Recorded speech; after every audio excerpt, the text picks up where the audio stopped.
106.5. Son las 9:09. Buenos días, Lenchi Vargas. Adelante. Buenos días a todos los dominicanos de acá y de fuera. Le damos un gran abrazo desde Sol 106.5, abrazos de todo corazón. Y a todos nuestros compañeros de cabina virtual. También nuestro reconocimiento y nuestro cariño. Bueno, yo tenía pensado, ya se tocó hablar del 9 de febrero, pero sí debo de todas maneras acotar algunas cosas. En ese día, 9 de febrero, los estudiantes salieron en marcha, tanto de la UAS como de distintos liceos de la ciudad capital, y confluyeron en el Palacio de Gobierno. En ese entonces estaba el doctor García Godoy como presidente, fruto de un acuerdo para el armisticio, para la paz, para terminar la guerra de abril en septiembre del 65. Y en el momento en que ocurre la marcha, ya en el Palacio estaban presentes distintos estudiantes, una delegación encabezada por Amin Abel Hasbún. En ese día estaba Amin en Palacio tratando de hablar con el presidente, y con Amin una comitiva amplia de estudiantes, tanto de la UAS como de la secundaria.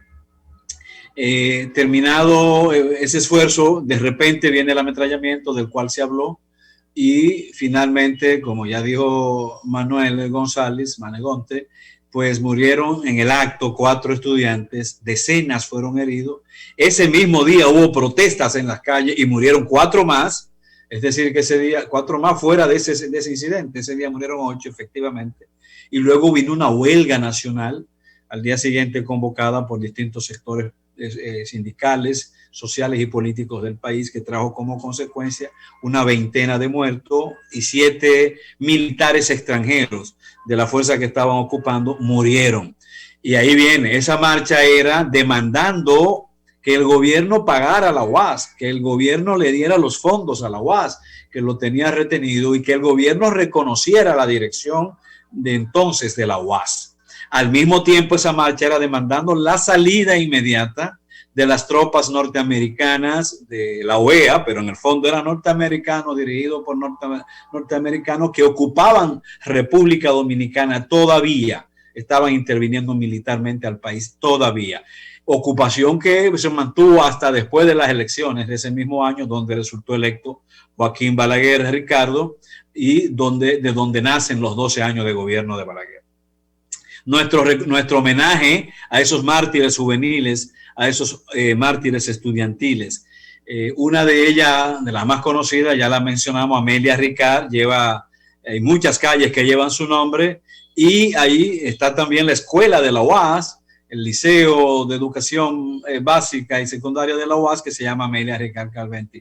Por cierto, Amelia Ricard era hija de un comandante de la Revolución de 1965 y además un combatiente que estuvo al lado de Fidel Castro a finales de los años 50 en la Revolución Cubana. Me refiero a Gustavo Ricard. Es decir, murió esa muchachita, hija también de ese gran revolucionario dominicano que murió hace ya bastante tiempo. Bueno, y hablando de la UAS, yo creo que es penoso que estemos sometidos a este proceso que se habla de paro, de huelga, que está ocurriendo en la Universidad Autónoma de Santo Domingo, convocado por la Federación de Asociaciones de Profesores de la universidad, y que además ya tiene el respaldo de la Asociación de Empleados Universitarios. Es lamentable porque nosotros siempre queremos, yo soy profesor universitario de la UAS, como se sabe, lo que queremos siempre estar en contacto con nuestros jóvenes para hacer la labor que tenemos que hacer, de hacer crecer nuestro país, de forjar nuevos ciudadanos, nuevos líderes que se encarguen de orientar y reorientar la ruta de República Dominicana. Pero hay una realidad allí, ¿no? Los profesores realmente están viviendo condiciones muy, muy difíciles en términos económicos y en términos de condiciones que no se han mejorado en medio de la pandemia. No se ha hecho. El profesor de la universidad que más gana no pasa de 140,000 pesos. El que más gana, se supone el más meritorio, el más meritorio, un profesor titular o un profesor adjunto, lo más que gana es 120 mil pesos, bruto, pero es un profesor de 120 mil pesos que tiene que trabajar, ya lo dije anteriormente, basado o que recibe ese salario basado en lo que se llaman 40 créditos académicos. 40 créditos académicos significan un crédito es una hora de docencia, pero no son 40 créditos reales, horas de trabajo. En la UAS, eso significa entre 50 a 62 horas por semana, entre 50 a 62 horas de trabajo de un profesor universitario por semana, incluyendo que no descansa sábado, cuando en el mundo entero los sábados están destinados también para el recogimiento y el ocio, entre otras actividades humanas. Pero este profesor también tiene una carga estudiantil insólita, porque para poder ganar 120,000 se sobrecarga de horas de trabajo, pero al mismo tiempo la UAS incluye por secciones entre 45 y 70 estudiantes. Por ejemplo, yo tengo secciones, yo como profesor, estudiantes del área de psicología, porque trabajo con el tema de la neurobiología, la conducta basada o controlada por la neurobiología. Yo personalmente tengo estudiantes, son 75 estudiantes por semestre, 75. Ahora en la pandemia se suponía que tenían que ser 20 máximo, pero no, se inscribieron 45 estudiantes. O sea, Lenchi, yo traté ese tema, Lenchi. ¿Tú crees? Sí. Porque yo dije que con el fondo, yo no conozco el fondo, lo que tú estás explicando es el fondo. Yo no conozco el fondo. Ahora, lo que quiero decir, lo que te decía es... Bueno, yo voy para la forma. Ya yo empecé hablando de la forma, pero el asunto es que es un problema viejo. No es un problema nuevo, es un problema que se ha venido acumulando mientras se van empobreciendo los profesores. ¿Por qué se van empobreciendo? Porque tú mismo dijiste que la canasta familiar se ha disparado, pero los profesores universitarios tienen que recurrir a esa canasta universitaria también. De hecho, un profesor de escuela básica hoy, si tiene 2 tandas, está compitiendo con un profesor universitario de la UAS en términos de ingreso en la escuela básica. ¿Por qué? Porque los gobiernos han ido aumentando la capacidad adquisitiva de los maestros, lo cual es correcto, lo cual es positivo, pero la UAS es una de las instituciones del mundo que menos favorece salarialmente a los profesores. Lenchi, aunque lo que la mayoría de la gente cuestiona no es el derecho a mejores condiciones laborales que tienen los docentes de la UAS, sino un momento donde la virtualidad, donde el bajo ingreso, donde los niveles de vida se han descendido para todos. Es más, donde hay gente que no está luchando por un aumento salarial, sino por un trabajo. Y la UAS la paralizan.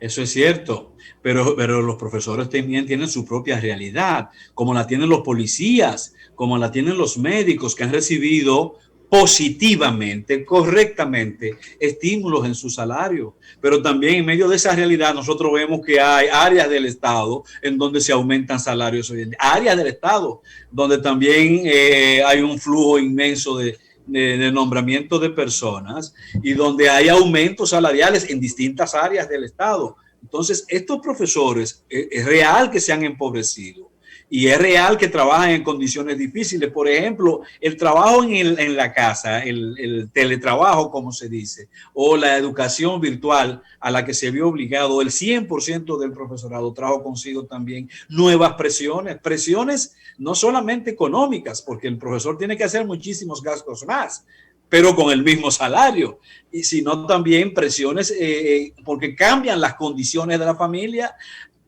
Eso hay que estudiarlo acá, el impacto que eso está generando, un profesor, por ejemplo, tenga que utilizar su sala, su habitación, un área de su hogar como área de trabajo, modificando el ritmo de vida de toda la familia. Pero en fin, ¿por qué nosotros estamos en esos niveles? Por ejemplo, en México un profesor universitario gana $5,000 al mes. En Costa Rica más de 2,500. En Panamá más de $4,000 al mes. O sea, en Colombia más de 4,000. Lenchi, el profesor promedio en México gana $5,000 promedio. Sí, señor. ¿Y cuánto gana en Costa Rica? En Costa Rica sobre los 2,500. En Panamá más de $4,000. Si tú pones el caso de los Estados Unidos, ganan al mes más de 300,000. No, al mes, perdón. ¿Y cómo anda el ingreso en el sector privado, Lenchi? No, Aniverca, perdón. Porque el esquema de bajo salario es global. Los policías, de hecho, aquí ganan menos que los policías de Haití, por ejemplo. Sí, pero te quiero decir que no puede ganar $300,000 al mes. No, 203, no, 200, me equivoqué, $213,000 al año. Al año. Cuando $50,000 es un buen, relativamente al año es un buen. Sí, el profesor es una figura, el profesor y la profesora son figuras sagradas. Pero acá se ha reducido eso y ocurre que, repito, las condiciones son viejas. Los profesores en enero del año pasado iban a iniciar un proceso y tuvieron que dejarlo por el COVID. La realidad se le ha ido agudizando. Y hay además cosas que hay que resolver en la UAS, porque, por ejemplo, un rector en la UAS, ¿cuánto gana? El rector de la UAS gana, de hecho, 400 y pico mil pesos.